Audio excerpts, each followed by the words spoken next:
Thánh thần liền đẩy người vào hoang địa.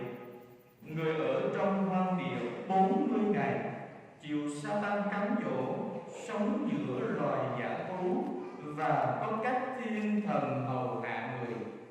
Sau khi ông Gioan bị nợ, Đức Giêsu đến miền Ga-li-lê rao giảng tin mừng của Thiên Chúa. Người nói: thời kỳ đã mãn và triều đại Thiên Chúa đã đến gần. Anh em hãy sám hối và tin vào tin mừng. Đó là lời Chúa. Lạy Chúa Kitô, lạy mẹ Chúa. Kính thưa quý bạn chị em và cộng đoàn thân mến, trong sứ điệp mùa chay năm nay, Đức Thánh Cha của chúng ta ban một cái sứ điệp, và trong cái sứ điệp đó nó gồm có 3 cái nội dung. 3 cái nội dung được nói đến như sau. Thứ nhất, đó là mùa chay là làm mới lại niềm tin của chúng ta. Mùa chay là thời gian làm tươi mới niềm hy vọng. Mùa chay là làm tươi mới lại tình yêu trong chúng ta. Nội dung 3 cái ý nghĩa như thế. Mùa chay là thời gian giúp chúng ta làm tươi mới niềm tin của chúng ta. Nghĩa là làm sao? Nghĩa là chúng ta mời gọi tiếp đón Chúa vào trong cuộc đời của chúng ta và ưng thuận để cho Chúa ở lại trong cuộc đời của chúng ta, nơi gia đình của chúng ta. Đó là làm tươi mới niềm tin. Nghĩa là ta đón tiếp Chúa vào trong cuộc đời của chúng ta, vào trong gia đình của chúng ta. Nhưng đồng thời chúng ta cũng được mời gọi để cho Chúa ở lại với chúng ta, nơi chính con tim và cõi lòng chúng ta, nơi chính gia đình của chúng ta. Vậy thì Chúa ở lại với cuộc đời của chúng ta và gia đình của chúng ta, đòi hỏi chúng ta phải ưng thuận, là thiết tha và hết lòng yêu mến. Điểm thứ hai, làm tươi mới niềm hy vọng. Nghĩa là làm sao?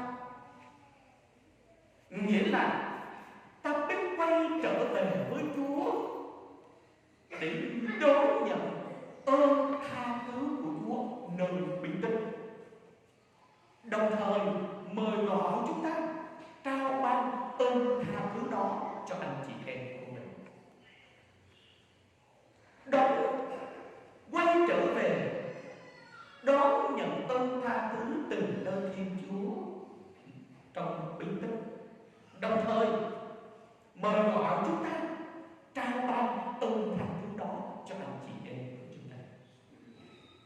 Điểm thứ ba, nơi sứ điệp mùa chay năm nay, đó là làm tươi mới tình yêu của chúng ta nơi chính cuộc đời của mình, và làm cho tình yêu đó không ngừng được lớn lên, chia sẻ và hiệp thông. Nếu ta có được tình yêu lớn nơi con tim và cõi lòng, ta sẵn sàng chia sẻ và sẵn sàng hiệp thông, hiệp nhất nên một, nơi chính gia đình của mình, nơi chính giáo xứ của chúng ta, nơi chính khu sống giáo của chúng ta. Với 3 cái ý nghĩa đó của sứ điệp mùa chay năm nay, lại gần gũi với bài tin mừng mà chúng ta vừa mới nghe. Thứ nhất, đó là ưng thuận để cho Chúa ở lại nơi cuộc đời của chúng ta, nơi gia đình của chúng ta, được diễn tả với bài tin mừng hôm nay. Đó là sau khi Chúa Giêsu chịu phép rửa, Ngài được Thánh Thần Chúa dẫn đưa vào trong sa mạc. Nơi đó Ngài cầu nguyện và con tình 40 ngày ở lại với cha của mình. Chúa Giêsu vào trong hoang địa 40 ngày, nơi đó Ngài muốn ở lại với cha của mình. cho Ngài, định hướng cho Ngài trong tương lai và trong cuộc loan báo tin mừng sau này của Chúa Giêsu. Cái gần gũi thứ hai mà bài tin mừng này gợi lên cho chúng ta thấy được, đó chính là Ngài mời gọi chúng ta hãy sám hối và tin vào tin mừng. Sứ điệp mùa chay mời gọi chúng ta quay trở về với ơn tha thứ của Chúa trong bí tích. Đó là chính là sám hối không cùng trong cuộc sống của chúng ta nơi mùa chay này. Sám hối không chưa đủ, mời gọi chúng ta tin vào tin mừng nữa. Tin vào Thiên Chúa đứng không ngừng yêu thương và cứu độ chúng ta. Và điểm thứ ba, đó là làm tươi mới tình yêu. Thì bài tin mừng mời gọi chúng ta thấy chính tình yêu của Chúa Giêsu. Ngài đã vâng lời Chúa Cha xuống thế làm người, chấp nhận thân phận con người, bước vào trong sa mạc trong thánh ý của Thiên Chúa, để Ngài làm được điều đó và để Ngài vượt qua được những cám dỗ của ma quỷ trong 40 ngày tại sa mạc. Đòi hỏi Chúa Giêsu phải có một tình yêu lớn đối với Cha của mình và sống trọn thánh ý của Cha của mình. Lúc bấy giờ Ngài mới có thể vượt qua được những cám dỗ, đó chính là bỏ ý riêng của mình. Niềm tươi mới, niềm tươi mới của hy vọng, đó chính là của sứ điệp, đó chính là ra khỏi con người của chúng ta,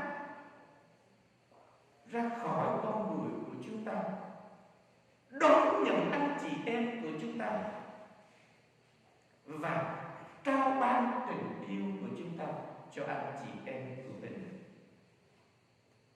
Trong mùa chay, giáo hội mời gọi chúng ta biết quay trở về với Chúa, sám hối cho những thiếu sót và lỗi lầm của chúng ta, ăn năn đủ cho những lúc chúng ta xúc phạm đến anh chị em của mình, cho những lúc chúng ta làm tổn thương anh chị em của mình, đặc biệt là chính gia đình của chúng ta. Cái đau đớn nhất trong đời sống gia đình của chúng ta đó là ta làm tổn thương nhau. Mà khi ta đã làm tổn thương nhau giữa vợ với chồng, giữa cha mẹ với con cái, nếu nỗi đau đó lớn và vết thương nó lớn thì chúng ta khó mà được chữa lành. Nó đòi hỏi chúng ta phải có đủ lòng bao dung, đủ sự độ lượng rất lớn thì vết thương đó mới có thể làm được trong cuộc sống của chúng ta. Và chính vì thế, hơn bao giờ hết, mùa chay này Chúa mời gọi chúng ta, thứ nhất đó là xin Chúa giúp cho chúng ta thắng vượt được những đòi hỏi nơi chính con người của chúng ta, nơi chính thân xác của chúng ta, để chúng ta có thể đủ lòng tin, lòng yêu mến, nơi chính Thiên Chúa có thể thánh hóa và biến đổi con người của chúng ta nên tốt hơn mỗi ngày trong cuộc sống này. Điều thứ hai, ta xin Chúa giúp chúng ta thắng được những cám dỗ mù quáng của con tim, để ta có thể đủ can đảm vượt qua những cám dỗ và thử thách nơi chính đời sống của chúng ta, nơi chính gia đình của chúng ta.